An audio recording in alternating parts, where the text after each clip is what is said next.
applicable to all.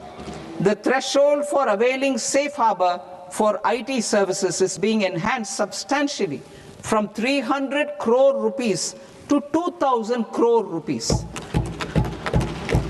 Safe harbor for IT services shall be approved by an automated rule-driven process without any need for tax officer to examine and accept the application. Once applied by an IT services company, the same safe harbor can be continued for a period of 5 years at a stretch at its choice. For IT services companies who want to conclude advanced pricing agreement, APA, I propose to fast-track unilateral APA process for IT services and endeavor to conclude it within a period of 2 years.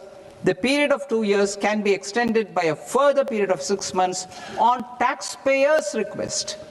I propose to extend the facility of modified returns available to the entity entering APA to its associated entities also. Attracting global business and investment.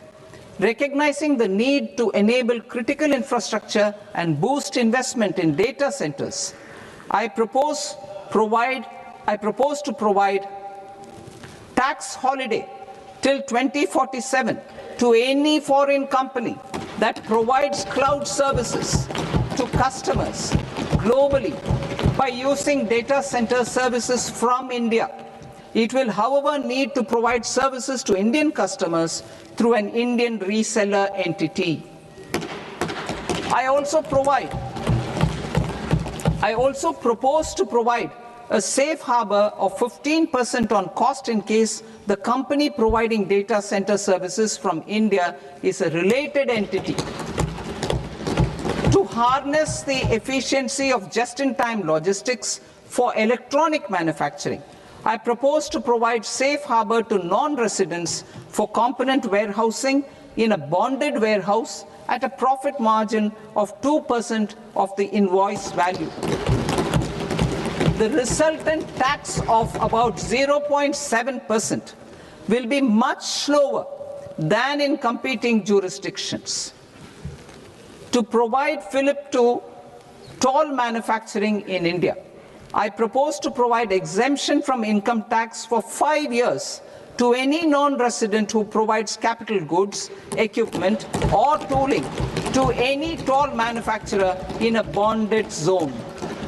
To encourage vast pool of global talent to work in India for a longer period of time, I propose to provide exemption to global, non-India sourced income of a non-resident expert for a stay period of 5 years under notified schemes. I propose to provide exemption from minimum alternate tax, the MAT, to all non-residents who pay tax on presumptive basis. Tax administration. I propose to constitute a joint committee of Ministry of Corporate Affairs and Central Board of Direct Taxes for incorporating the requirements of income computation and disclosure standards, the ICDS, in the Indian Accounting Standards, IND AS itself. Separate accounting requirement based on ICDS will be done away with from the tax year 27-28. To support Prime Minister Modi's vision of homegrown accounting and advisory firms to become global leaders, I propose to rationalize the definition of accountant for the purposes of safe harbor rules. Other tax proposals. Change in taxation of buyback was brought in to address the improper use of buyback route by promoters. In the interest of minority shareholders, I propose to tax buyback for all types of shareholders as capital gains.